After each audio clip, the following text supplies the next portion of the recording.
Lived experiences with fetal alcohol spectrum disorders. Rebecca. My name is Rebecca Talou, and I am a 44-year-old living with an FASD. So I was adopted at 1 month old, and it was a closed adoption. So my parents knew that my mom, my biological mom, drank during pregnancy. So they brought me home, and I was very sick as a baby. I had constant ear infections. I had constant bronchitis, and I had failure to thrive. There wasn't much known about FASDs at all. So my pediatrician told my parents she has the facial features of fetal alcohol syndrome. And my mom will tell you that growing up, I was a great student. I did good in school, but what happened was my mom just felt there was something off about me. I was quirky. I preferred to play alone, and I had, maybe one good friend, and I was socially weird. So there were things, but my parents were like, it's just genetics. We don't know. She has unknown genetics. I started having real academic issues when I got to college. So I almost failed undergrad, but I passed. And then graduate school to be a speech pathologist, I actually failed because I couldn't write diagnostic reports that everyone could understand, because writing paragraphs is very hard for me. So I failed. I failed graduate school. So that was my parents were like, what is going on? And then my mom got a pamphlet in the mail from where I was adopted from, and it had a whole page on fetal alcohol spectrum disorders. So my mom read it. She called me and said, this is what you have. So then I took it upon myself to get diagnosed at 34. I decided, I want to get diagnosed because it'll answer so many questions about when I was younger. So I went to a neurologist near my house. Doctor comes in, looks at me and goes, I just Googled FASD and you don't have the facial features and I don't know anything else about it. That shocked me. And it turned out, he's like, yeah, you got some executive functioning stuff going on. I don't even know what the report said. I never got it. So I left there angry. And then I said, fine. I looked up those who diagnose FASDs in Albany, New York. And there was one. And she took time. She took the DSM-5 or DSM-4 and looked at it, and she measured my head. I have a very small head. The social stuff I told her about, my history with time management and impulsivity.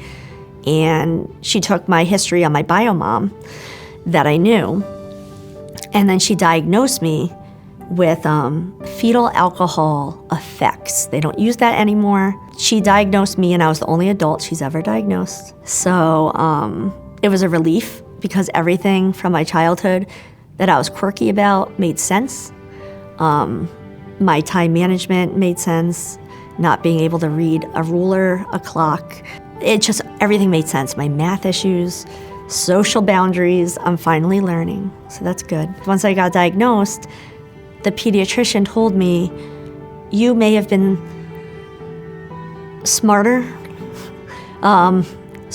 if your mom hadn't drank. Your life could have looked different. And that struck me, but it's true. My life it would have been different. I have brain damage. But I consider myself successful and smart. But when she told me that hit me hard, and it made me angry at my biomom because she did this to me. That was my initial thought. But then I started to learn a little bit about alcoholism, and my anger changed. So I'm not so angry anymore. I know it wasn't her choice to hurt me. She had a disease. If I didn't have this, I could have been a speech therapist. I could have made more money than I'm making. I could have, been a better mom. But over time, over the years, it's been 10 years since my diagnosis, I have accepted that I have an FASD, but it doesn't define me. I know that's so cliche, but it's true. And I became an advocate.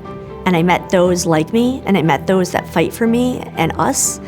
And so it was hard at the beginning, but and there's still days when I struggle, when I feel like, it's hard out there, but it's turned from sadness and not despair, but sadness and anger to success. So it's totally done a 180, and it's been an amazing journey so far. So the good and the bad. I wrote a book, and it's called Tenacity. It's about search and reunion as the adoptee, and it's about FASD. It's about my journey with FASD, how my life is impacted by it negatively and positively. Yeah, and the advocacy that I've been doing is incredible, and that just keeps me going every single day. I mean, I have 2 wonderful kids. They know my story, and they support my story. One did a report on it for school. I want to be that mom that talks to my kids, and then my kids talk to their friends about FASD. And those of you out there with an FASD, if you just got diagnosed, it's not the end of the world. And you may go through feeling mad and sad and glad and happy and confused, and those are normal feelings. You need to feel them and work through them. We all have strengths with an FASD, and you will find yours if you don't know them already. It doesn't have to define you. Go out in the world and advocate, because we don't have enough advocates, and it gets easier. There will be tough times, but as you learn who you are and what your supports are and how you can be successful, you will be just that. You'll be successful, and you'll be wonderful, and the good times really do overshadow the bad. For more information, visit cdc.gov/FASD.